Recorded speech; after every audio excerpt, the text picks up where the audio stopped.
Hello and welcome to a special edition of the Fitz News Month in Review. We're doing this episode on Thursday instead of Friday and without our founding editor, Will Folks, because we are filming an interview tomorrow.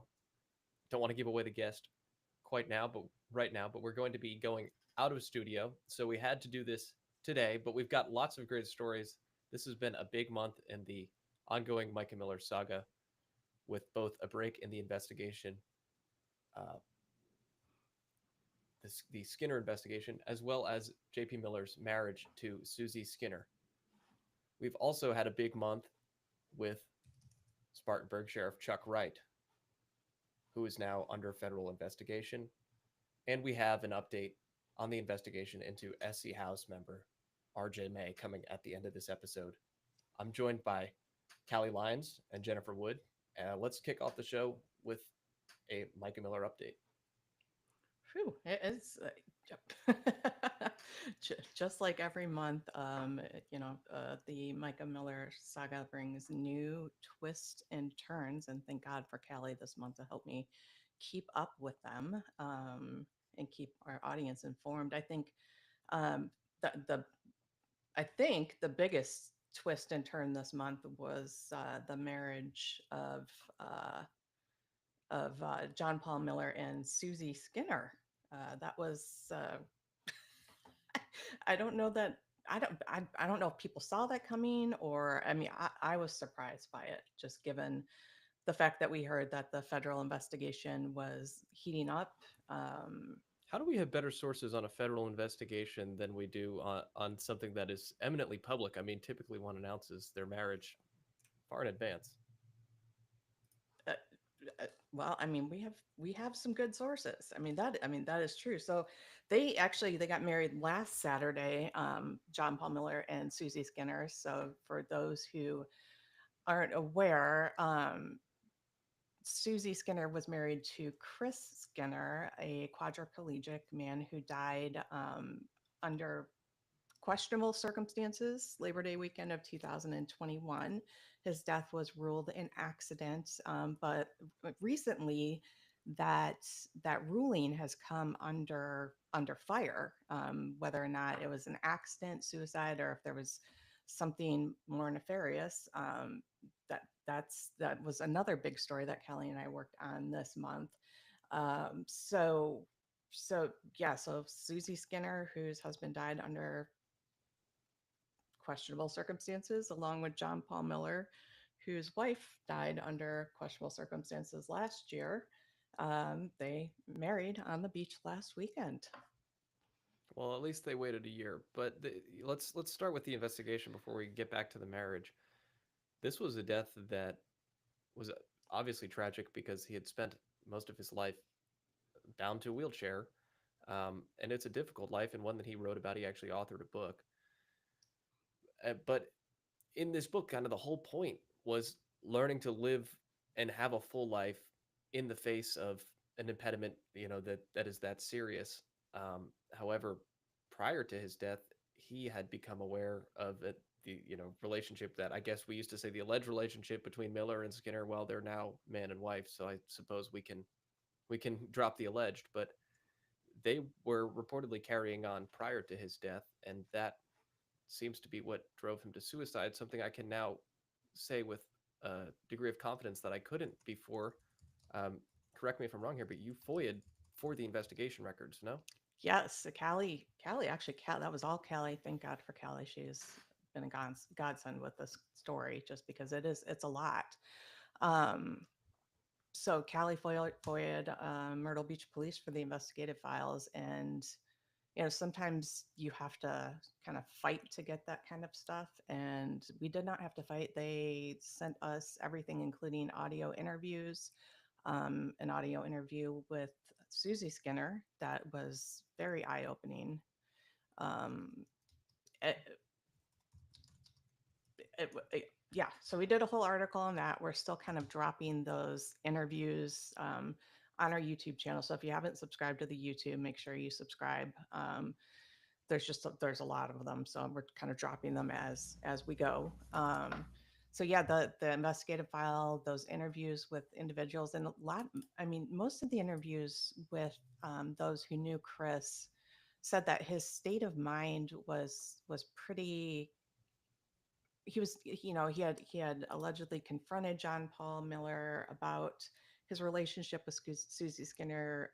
2 weeks before his death, his care had kind of gone downhill. His mental health had gone downhill. So a lot of those interviews very much indicated that they could see suicide as a possibility. Um, and which I think is interesting because I mean, the impression I got from the initial investigation was that Susie Skinner was very much, very much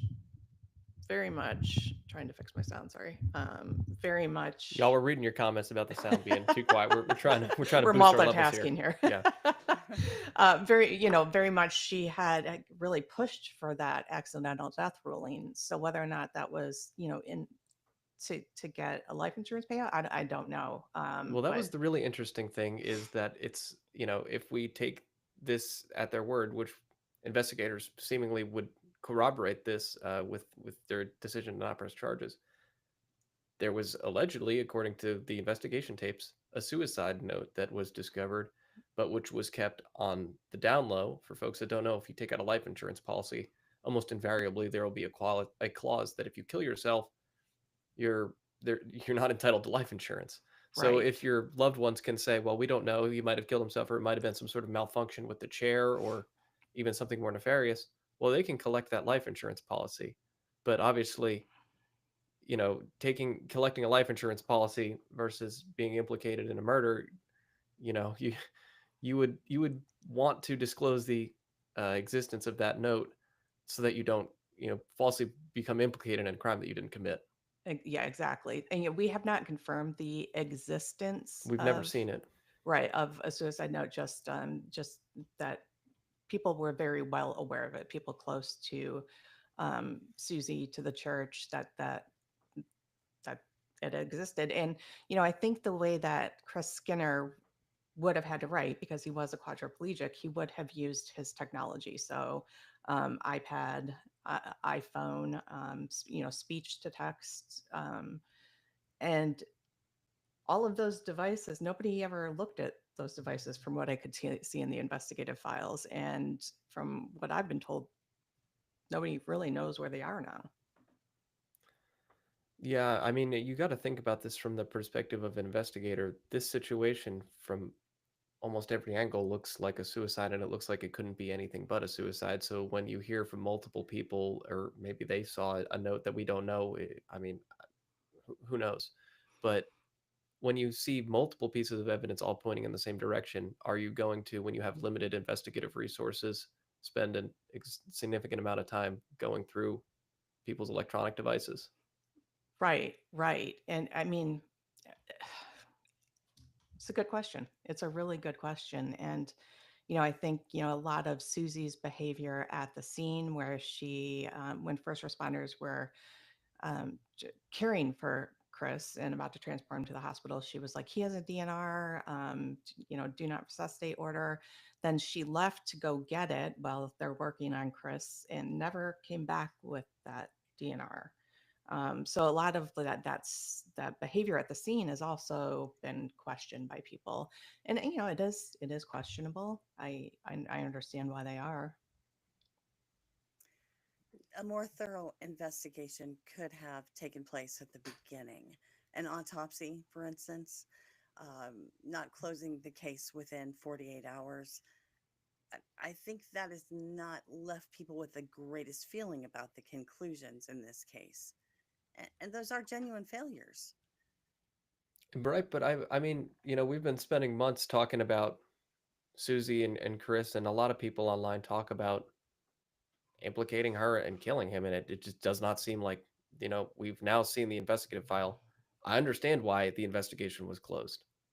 Now, do I condone cheating on your spouse who's bound to a wheelchair? No, like that's not good behavior, but at the same time, that's not killing somebody. Sure. But what if someone is treated in such a way that they want to die? What if someone is neglected to the point that it ultimately causes their death? I mean, we might I have seen that with both Chris and Micah, unfortunately. We'll never exactly know. They can't tell those stories, but right. Yeah, it's yeah, definitely, the parallels between the two deaths. Just everything we've seen going on in the aftermath of Micah's death.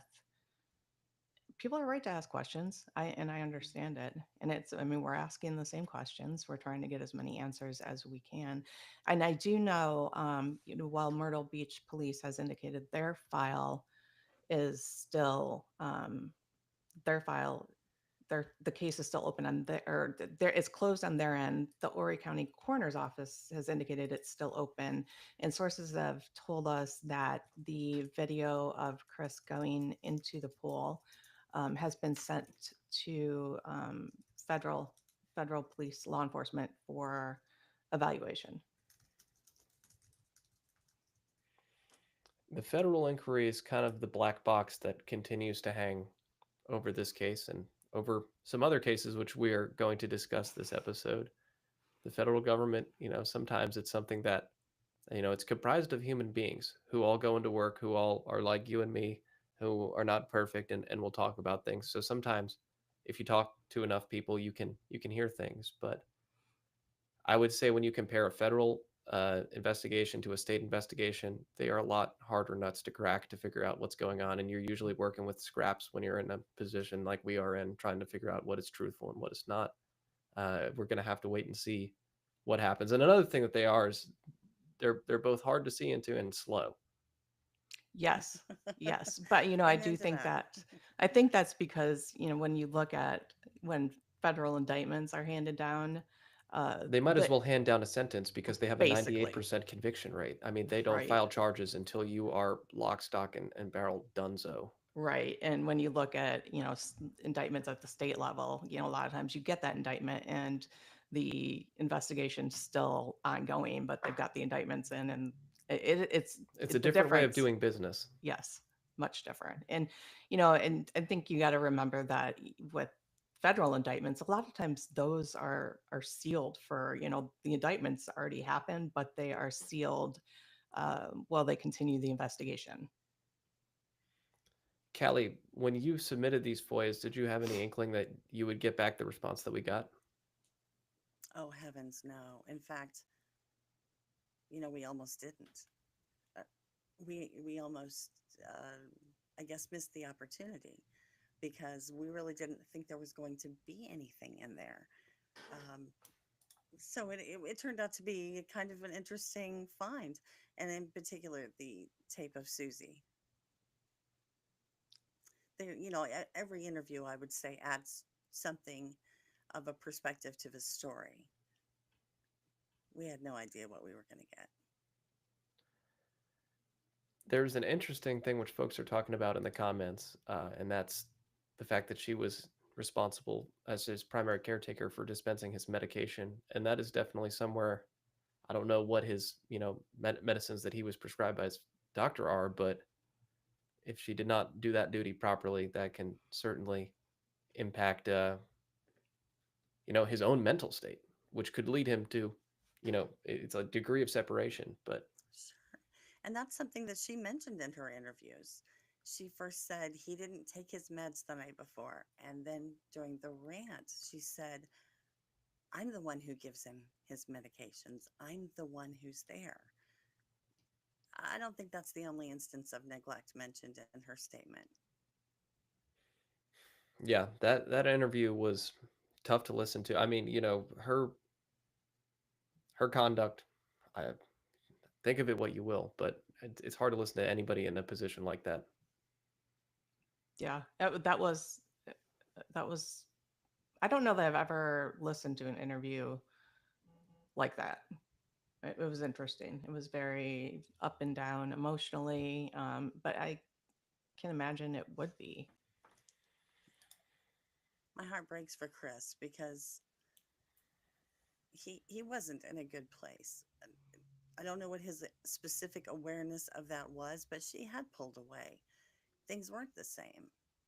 That had to be a very dismal place to be in at the end. No, I mean, when you enter into a marriage with somebody, you expect in sickness and in health, and when that does not end up being how things work out, that's I can understand why he elected to do what he did. Yeah, yeah, if yeah, So I yeah. don't know. I'm Maybe yeah.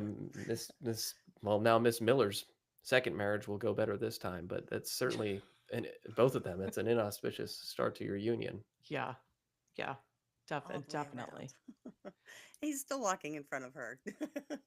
Am I the only one who noticed that? He has this habit of like he'll open a Oh, Kelly froze. Yeah, I I have noticed that he does have a tendency to walk in front of her. Well, it's good. You and Callie seem to be able to finish each other's thoughts. It's like the Fitz News research Borg here.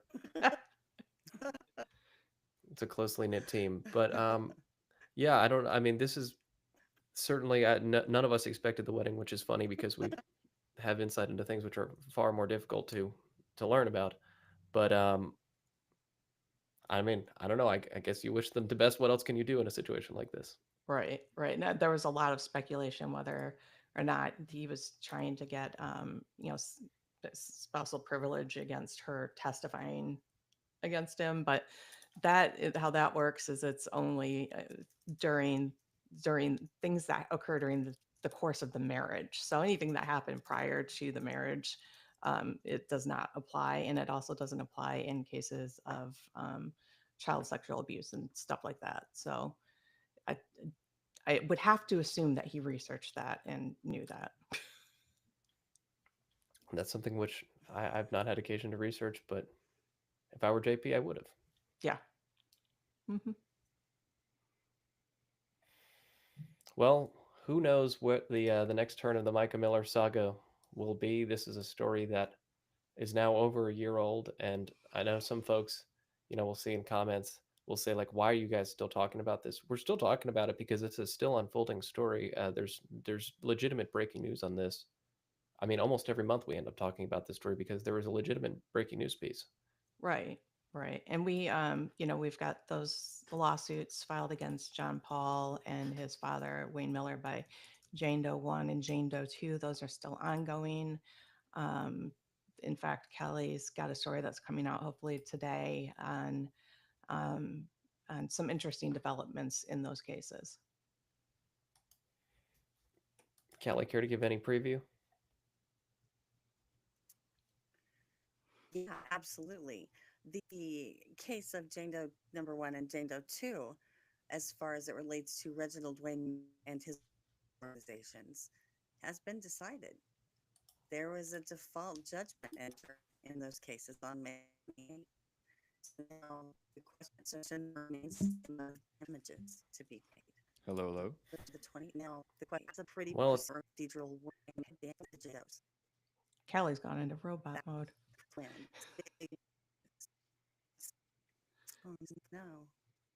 Yeah, so yeah, I had a feeling we're going to lose Callie, but yeah, the Reginald Wayne Miller never responded to those lawsuits. You have a certain period of time when a lawsuit is filed against you. He did not respond, so there was a default judgment entered against him. So there'll be a story coming out about what that means, the implications of it all, and just kind of where that's going. Am I the only one here? What just happened? Everybody left me.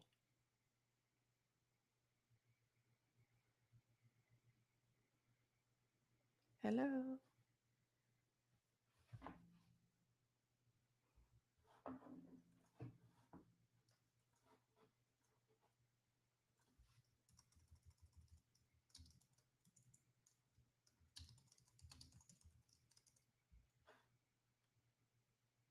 Oh, everybody's internet went down. Like everybody's. I was like, what's that? I'm alone. Hello, hello. Can you hear me at least? I can hear you. Yeah, I don't know what happened. I think we all had ourselves a major meltdown here I at was- Fitz News HQ. Well, how are things looking on your end, Jan? Well, I'm down in Louisiana, so I still have my internet, which is unusual. You guys usually have internet, and mine's, storm will Well, take it out. I don't know what's worse, the South Carolina cell service or the Louisiana network providers. I'm telling you, you never know what's going to happen. Hey, look, we got everybody again. Oh, like, oh boy. Oh, sorry about Well, if anybody's still watching, yeah, our internet just completely dipped out. Sorry about that. Take a deep breath there, Dylan. I'm like, Ooh. All righty. Well, Do we we're still back. have a live show? Do we still have a show? I'm looking on YouTube. It appears to still be live. Yeah, y'all, this is the joys of doing live content here. Yeah, we're still live. I think We're, that's that's why Okay. fine. Kelly Everything's liked fine. All right. it. Callie, thank you for the attempted update. Let's move on to Sheriff Chuck Wright. We got more people under investigation to discuss. Thank you for hopping on, Andrew Thank- Fancher. Yep. Great day. All right. Without further technical issues, yeah, man. As you prefaced, we're talking about more federal probes, more stories that, as y'all just emphasized, people want us to stop talking about. We are talking about former Spartanburg County Sheriff Charles Chuck Wright, the subject of, at least at one point in time, a rapidly expanding multi agency probe involving agents from the FBI as well as the South Carolina Law Enforcement Division. But before I pull out the razor and get to cutting, I do want to pay homage to the former sheriff, which I know might sound strange considering the many things we have uncovered regarding his leadership, nearly 21 years, 5 terms of leadership. But you see, last night I was talking to a law enforcement leader, and he expressed his disappointment, not in our coverage, but in Chuck Wright. This law enforcement leader, whose name a lot of people would likely recognize, said Chuck Wright inspired him to join law enforcement.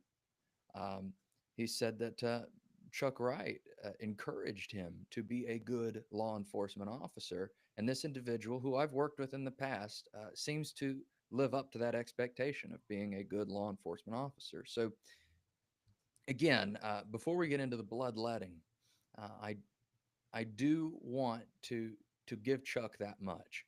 He is a hardline law enforcement leader who's inspired innumerable people. I mean, I can't tell you how many people I've talked to who, again, joined law enforcement because of the now ex-sheriff of Spartanburg County.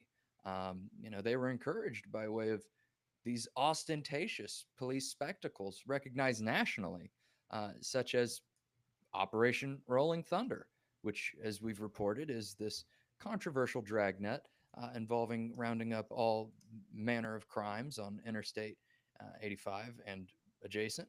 Um, he's a law enforcement leader who, at least at face value, has encouraged thousands of people to love their neighbor by way of these incessant references to scripture and God and weekly press conferences. The one line was, the most dangerous place to be in Spartanburg County is between Chuck Wright and a camera.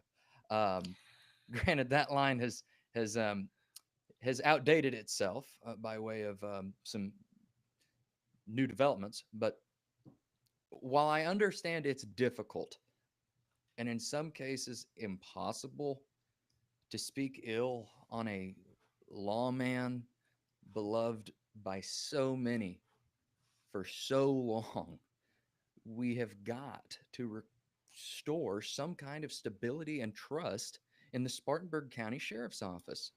I mean, one can be inspirational and cause people to, pull the best parts of themselves out and materialize those things, but also have aspects of their character which are not inspiring at all. And it seems to be a situation like that here. And that's what I want to speak on is the character, because there are two Chuck Wrights. There's the figment of Chuck Wright, and then there's the reality of Chuck Wright. You see, laws, whether they be the laws of man or the laws of God, apply to everyone. And based off of the allegations made by tenured members of his own department, he has abided by neither for a very long time. And that's why we're talking about Chuck Wright, because just like lawmen are obligated to uphold the law, we're required to report it. And as far as I'm concerned, we're going to keep on reporting that until there's nothing left to expose. Unfortunately, for the folks who want us to have stopped talking about this before it even started, we've got more than 2 decades of alleged hypocrisy and unchecked power to sort through. And it's a lot of power. I mean, it was striking. I video edit the weekend review, so I'm looking through materials to put visuals to these stories we're telling in our studio. And one of them, which you put in the folder so kindly for me, was Chuck standing next to his highway sign. I mean, if that doesn't tell you, you don't get a highway named after you in the state of South Carolina or any other state unless you have built over the course of decades a web of very connected people. Almost in some cases too connected. Speaking now on those allegations that have been made by past and present members of his own department, as well as adjacent departments, because his power, his overreach extends far beyond Spartanburg County, potentially far beyond the state of South Carolina, as Jed Wood and I have been following some very interesting financial ties that actually have taken us to multiple states. Isn't that right, Jen? Oh yeah, this is one of those stories when you research it, you get into a rabbit hole and most of the time you hit a dead end. You're like, okay, moving on. Mhm. And this is one I haven't found a bottom to yet. And it's fascinating. It is very scary on a lot of Mhm. levels. And see, I want to speak to that scary, right? Because um, it has been quite disheartening. I would liken reporting on Chuck Wright to that of Hurricane Helene, which I know sounds strange, but give me a second here, because when I was up in Western North Carolina for weeks and weeks, sometimes consecutively, it was just overwhelming sense of helplessness. You know, even if I could do the best job possible, how is that going to be enough? Um, and unfortunately, I have sincerely, I have felt that way here in Spartanburg. We have talked with so many people. The hurt is so real, and their efforts have not been for nothing. Um, there have been some law enforcement critics I've spoken to who know, well, why didn't any of these people speak up? They did. They did. We're talking about folks who have gone to SLED, who have gone to the FBI, who have gone to the news for years and years and years and years. And it appears as though everybody dropped the ball for years and years and years and years. One fella did actually make the news. He actually made the news. This was a long time ago. Can you guess which slot they gave him? Sunday afternoon. And that was it. So Oh. this is the hurt that we're grappling with, and as it relates to the scare, because it it shouldn't be a rumor at this point that there is most certainly retaliation at the hands of Chuck Wright via or towards anybody who dare speak ill of his leadership. And while I'm not at liberty to speak to the extent of the ways that our shoulders have been tapped, they have. And just like so many of the law enforcement officers who I've had the privilege of working with, uh, they're not going to live in fear.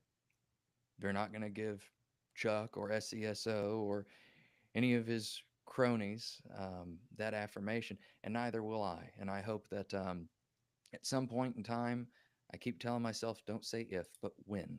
All right. When this is all said and done, I'd love to elaborate more on, again, how our shoulders have been tapped. And I'm using that verbiage exactly because, as I said several weekend reviews ago, um, I was speaking with a former member of Wright's Inner Circle, and he said, "You are poking the bear, and Chuck and company have ways of sneaking up on you like you could never even expect or imagine." So that's what we're working with. That's what we're dealing with, and we're continuing to peel back the layers of this institutional corruption that has unfortunately plagued Spartanburg County literally for decades. And now we've got a political power vacuum. We've got everybody and their mother announcing a bid for sheriff. I've got the running list here, and I told Dylan, I said, pull back the reins on me before I even get into that list, because the filing for this special election for sheriff, because this is the vacated seat of a fifth term sheriff who's under a multi-agency investigation. All right, clearly there are problems at the Spartanburg County Sheriff's Office. And a great question to ask is, how many of these candidates are talking about those problems? Right. And what are they going to do to stop them? What are they going to do to, I mean, I know one county, the sheriff, when I spoke to the newly elected sheriff, they had done a huge uh, inventory and audit once they took office, and what they found was sent to SLUD for investigation. When they Right. were doing the inventory of their equipment, Mhm. they were like, I can't get it.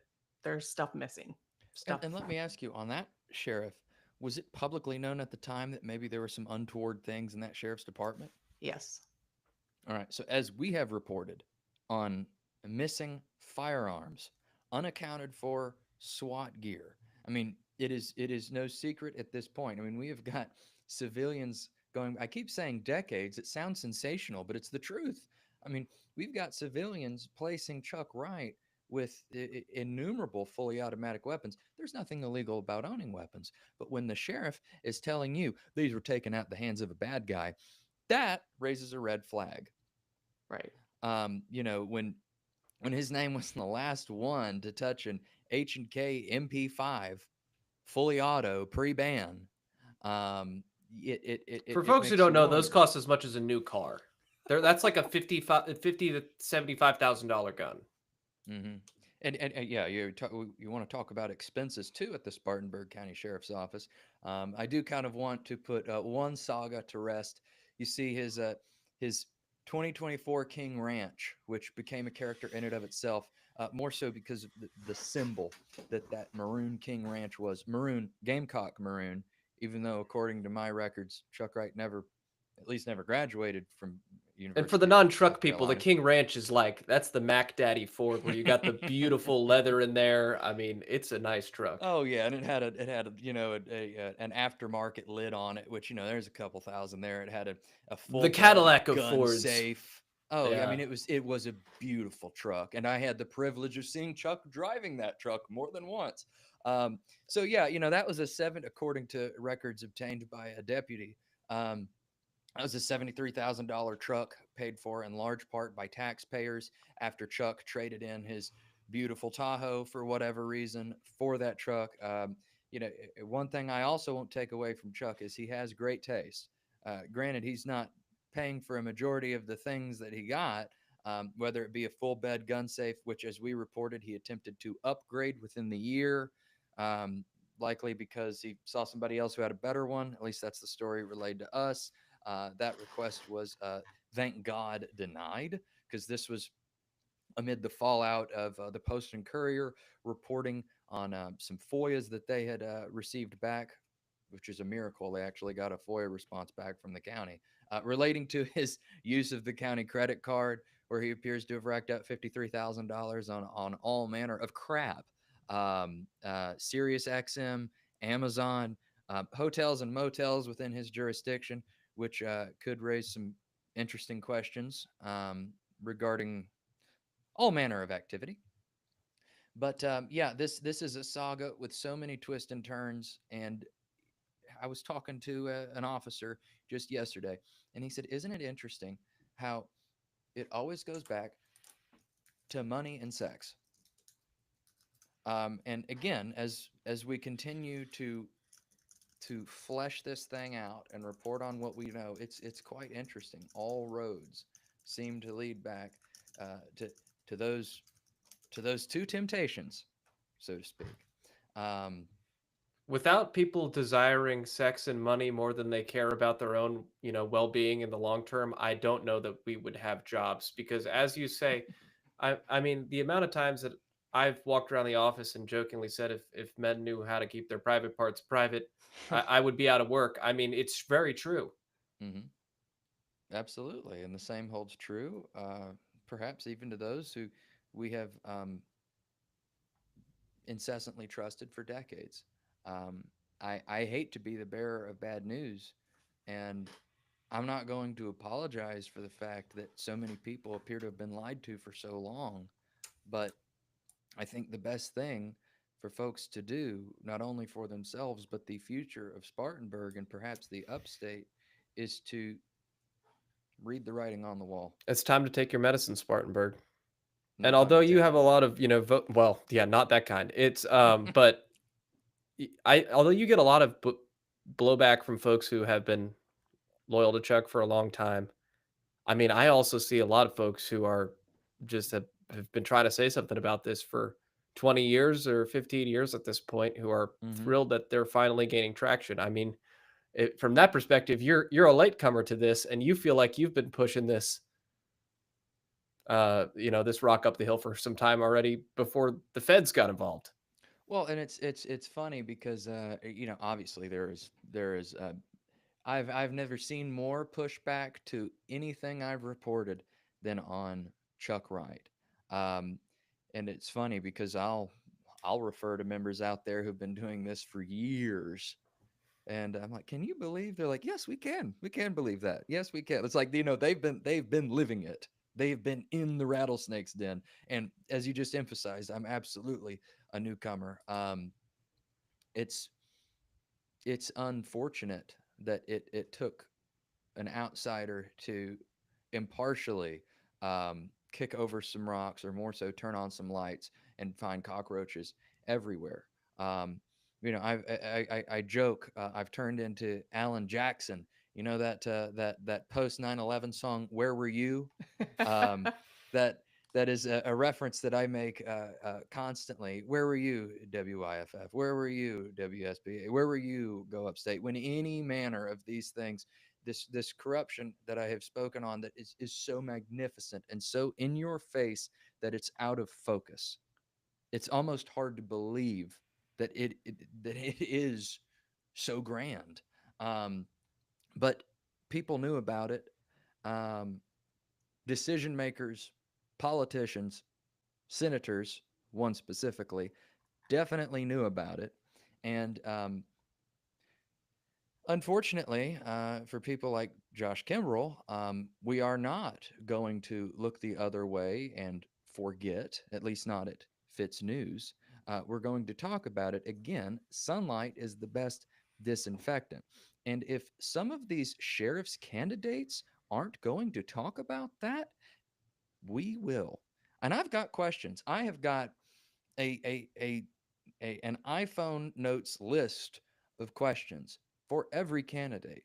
And I encourage every candidate who hasn't reached out to me already, because I have spoken with some of them and I applaud them.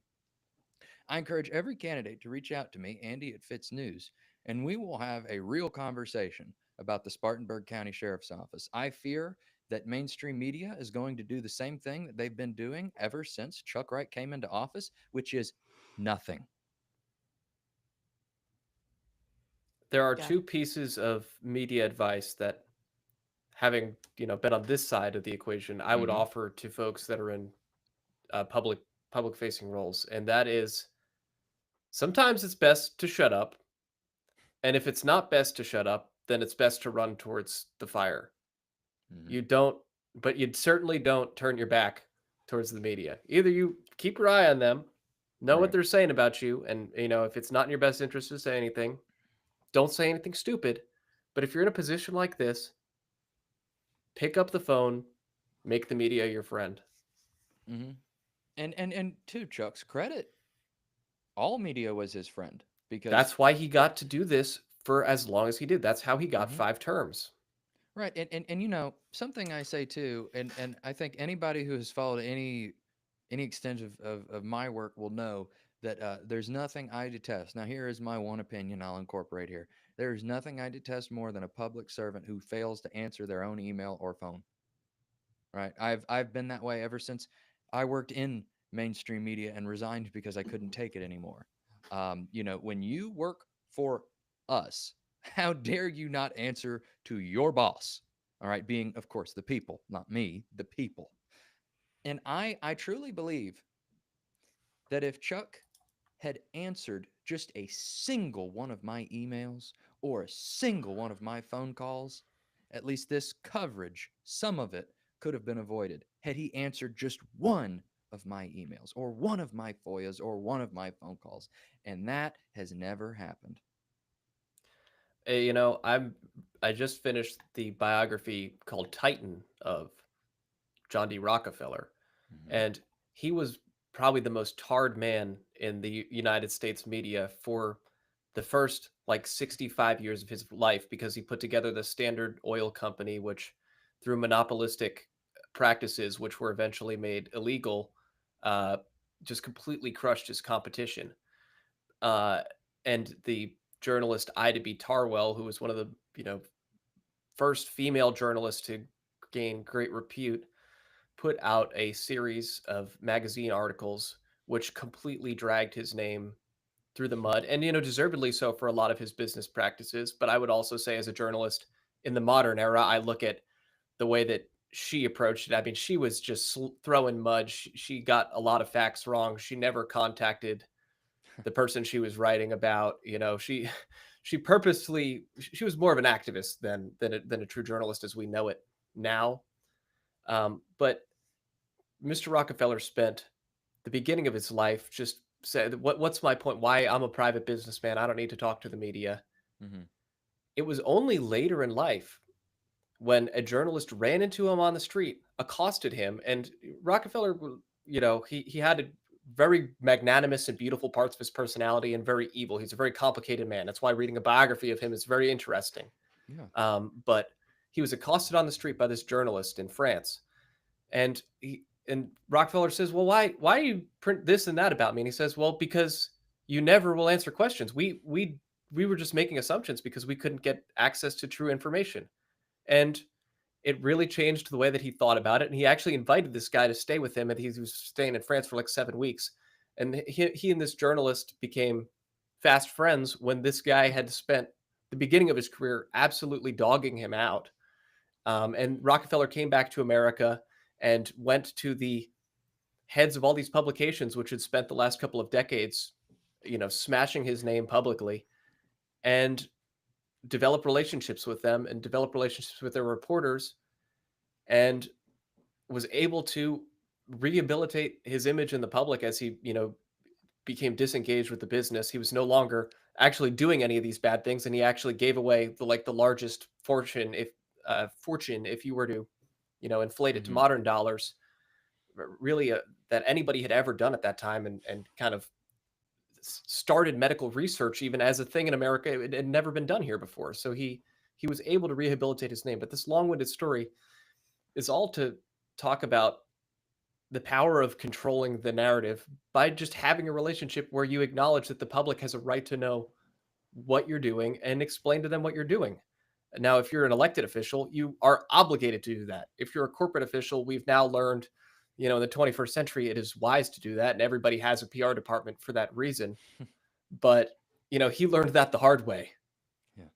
I think the big takeaway from your treatise just now is: are you telling me that Chuck and I might have a trip to France in our future? I don't know that that was the takeaway that I was trying to give No, no, you. I I'm would messing watch with you, that man. reality show.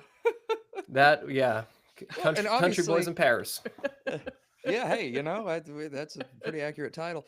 No, and this is gonna fall on deaf ears here, but obviously, our microphones are open to Chuck Wright. Our microphones are open to anyone with an opinion on this magnificent dumpster fire vortex that is what's unfolding within the Spartanburg County Sheriff's Office. So um, my my phone calls to the ex-sheriff remain outstanding.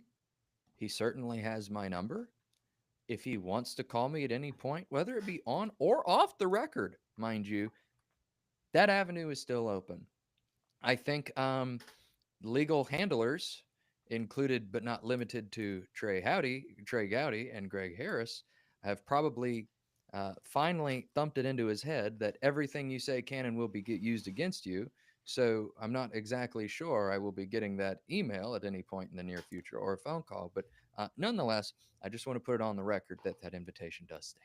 You tried, Andrew, but as I said, sometimes it's best to run to fire and sometimes it's best to shut up. And when feds show up at your place of employment, that is one of the times where it is best to shut up. And we will get to Right. somebody who has done plenty of that just now. Yep. RJ May. Andrew, you were the one who reported on the federal government showing up to his house August 5th, 2024. They Well, put executed. some respect on it. It was Will. Will was the one who broke that story. Our founding editor, Will Foltz. I would like to say it was team coverage. Will wrote the article. You were at his house that we were day. and you and I, we were all on a call. And when that news came over, I think you and I had to have our own sidebar call, and we were like, "Wait, what?" It was a very, we mornings in a newsroom. You got a lot going on. We're divvying up who's doing what. And I Right. was actually in Washington at the time, about to fly back across the country here. And Will calls us and says, a couple of other things. And he goes, and RJ May, Andrew, can you go to his house? RJ May's being indicted, or RJ May's being raided by the federal government. And we're like, and then he ends the call. And I call Right. Andrew back and I'm like, I'm sorry, did he just say there's feds at RJ May's Mhm. house? Right. And so, yeah, it was shocking to everybody. Like, I spent months after this calling everybody I know who I Mhm. know knows RJ and asking, did you have any inclination that these types of allegations would arise? And for folks who don't know, the federal government allegedly was at RJ's house because they had reports that he was doing something with child sexual abuse material, child pornography, whatever you would like to call it. And radio silence after that. RJ has not been available for comment to media for months. He hasn't talked to many of his personal associates, but then he returned to the South Carolina General Assembly for this legislative session where he has seemingly been physically present, but it's almost as if he was on an island. He was already a member of the South Carolina Freedom Caucus, which is a group that runs to the right of the state's Republican caucus, which controls both the House, the Senate, and the governor's mansion here in South Carolina. And these guys are kind of a group of brawling rabble rousers who are widely despised within the regular Republican Party because they will go into Republican districts and primary Republican Party members. They have a strong support from the base because they pursue policies or they advocate for policies which conservative voters like, but which never seem to get done in Columbia. And RJ May was their ringleader. He was both a House member, but also professionally, he was a political operative. So he would be running the campaigns of these other members. So he was probably one of the most inconvenient men in Columbia for the political establishment. So it was quite uproarious when response when this raid hhappened. Right. Right. And we've referred to it as a raid as well as many other outlets. And I want to pull back the reins myself a little bit. It was a search warrant. Um, Raid is agents. definitely an informal way to say search warrant that Yeah. I try to get away from because I'm a member of the media and I should speak with specificity. But raid is a common, it's a low term. Mhm. I mean, everyone knows what you're saying, but it's definitely not the right way to say it. So you're right, Andrew. Well, no, I mean either way, is there a right way to The say it? government's Is going to your there house and flipping oof. over all your drawers and And taking all your electronics. not just any government officials. We're talking agents from the Department of Homeland Security, the Special Investigations Unit. You purportedly had agents from SLED accompanying them on this early morning search warrant that was executed from at least what I recall when I had initially covered some corners of this story, like nearing 7 a.m. in the morning. And I know by the time I got there, because I flew over as soon as I knew about it, so that was about 11:30. So at about 11:30, um, it was a cleared scene. I spoke to some neighbors. One individual noted some activity, but they didn't know what was going on. Um, One thing that I personally recall, just standing out there, all the overhead lights in the house were on. You could see them just peeping through, and it's a beautiful house in Lexington. He lives there with his longtime wife and multiple adolescent Two children. children. Right? Yeah. So what were these agents looking for? While it's never been confirmed publicly, it was, as you noted, Dylan, that child sex abuse material was at least what was relayed to us through the wire. Um, I believe we have notes on what was eventually confiscated from that So house, this was right? our first, and let me read this. This was the Hmm. first official note that came out about what went down here. Yeah. The government, when they take your property and federal law, they have to repeatedly explain to the courts why they should be able to keep your property. Um, and so, I believe 90 days or maybe 180 days after they first hit his door, they had to make this filing. Here's what they say they took: various electronics identified as one Lenovo laptop, one Amazon tablet, four cell phones, four hard drives, four SD cards, two DVRs, and 19 thumb drives, which were seized by agents of HSI, Homeland Security Investigations, the unit you had previously mentioned. And Andrew, if you can pull that mic closer and make sure that its gain is all the way up. I'm having a couple folks tell me that you're lower than the Yes. rest of us. Is that any better? Hopefully. But that was our first official, okay, the stuff that we're hearing, word on the street, back channels. They went to his house and took a bunch of electronic devices. Now, it should be noted that when you are running political campaigns, you're Hmm. also producing a lot of photos, a lot of videos. So his, possession of more hard drives and thumb drives. I mean, if you were to go between Andrew's office and mine, you could probably stock a Best Buy with the amount of storage we have. And that wouldn't look great, And if you and were to and, put it and in an that. anecdote to that: the worst things you'll find on those hard drives are the contents of emails that were provided to us from within the Spartanburg County Sheriff's Office, and you could read more on that. Spartanburg County porn caper, where a lieutenant who was allowed to retire and remains a beloved member of SESO was sharing all manner of pornography, including bestiality, on government time over the government waves. And so There's my that's little now on sidebar. Andrew's hard drive. If any, agents of the federal government want to come and take those. Please. But it's been very much so radio silent, both from Representative May. I mean, I live in his district, so I've been trying to figure out what the heck's going on. I mean, then we had, after they hit his door, but before the legislative session starts, we have an election. He stands for re-election. He wins re-election. He shows up at the General Assembly. He is still a member of the South Carolina Freedom Caucus at the beginning of the session. And reportedly, he didn't actually attend any of the caucus meetings. He seemed to distance himself, presumably not trying to, end the political careers of the people that he helped Mhm. get into office, and the movement that he was working on.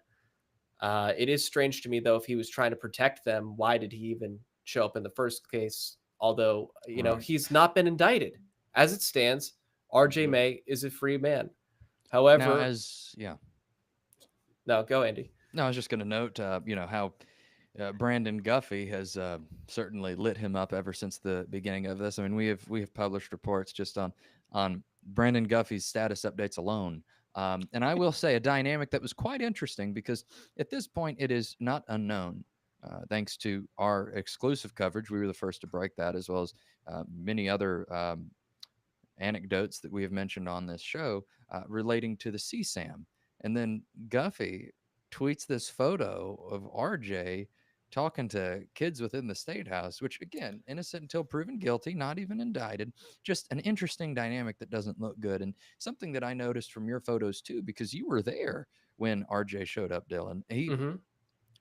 My God, had the fella lost some weight?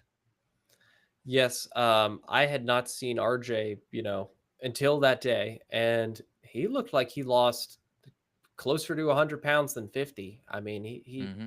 he had a little bit of weight to lose, to be honest with you, and it seems that the Right. stress might have taken its toll. Mm-hmm. Right. And admittedly, I think we have all reached out to him more than once after this for comment. Oh, I mean, immediately after I got off the phone with you and Will that day in Yeah. Washington, he was the first person I rang just to, you know, Mm-hmm. while this whole situation was up in the air and we still didn't have any clue what was going on. I, sh- but as somebody who knew him, from work prior as his constituent, I just was. I mean, in fact, I had spoken to, because that was on Monday when the feds executed a search warrant on his house. I had spoken to him the Thursday prior, just as it relates to political mumbo jumbo. So I know I had the correct number for him.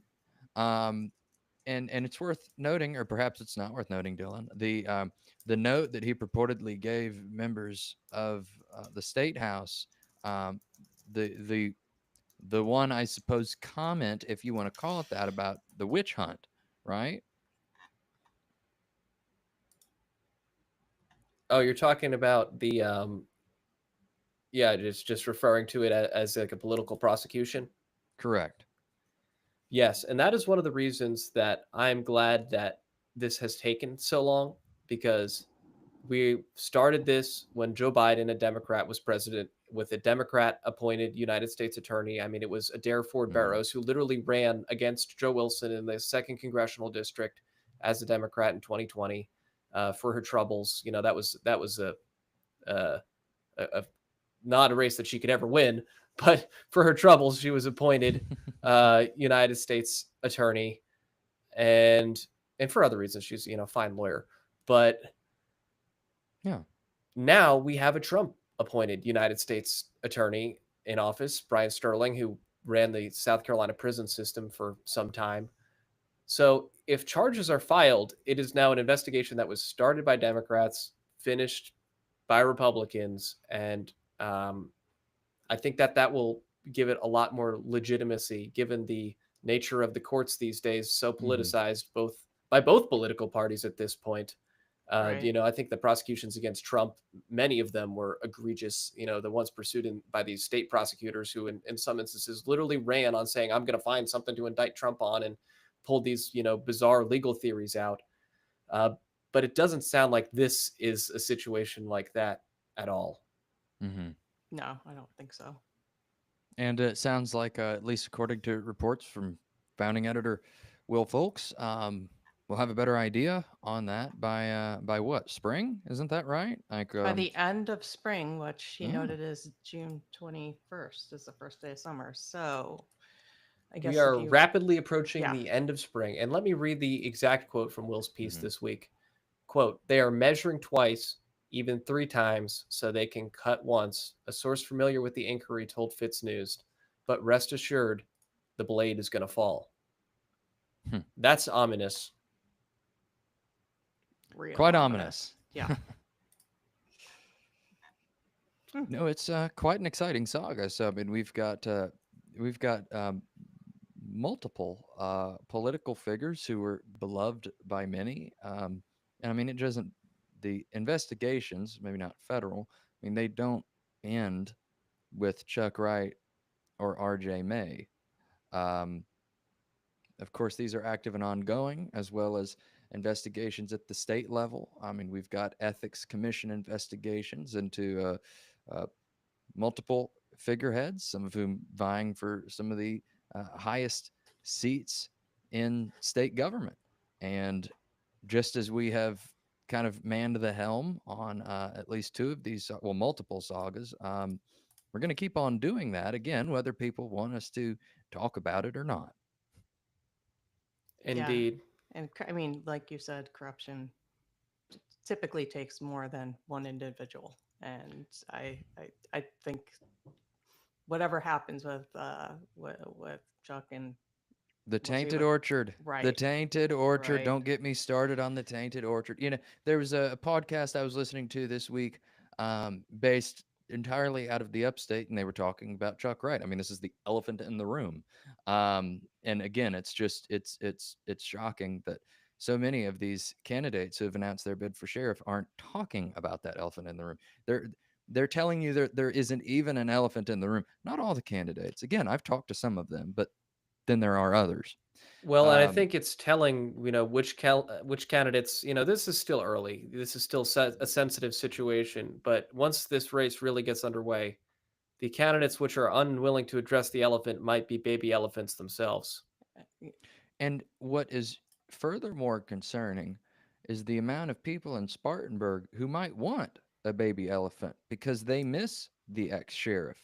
They're tired of media, not just myself, because Upstate has woken up to it. All right, WIFF does, as well as Fox Carolina. They will repackage some of our work to a lesser degree. I mean, how you can advertise a headline going, here's what's happening in the Spartanburg County Sheriff's Office, and not even mention that the sheriff is under investigation is absolutely beyond me.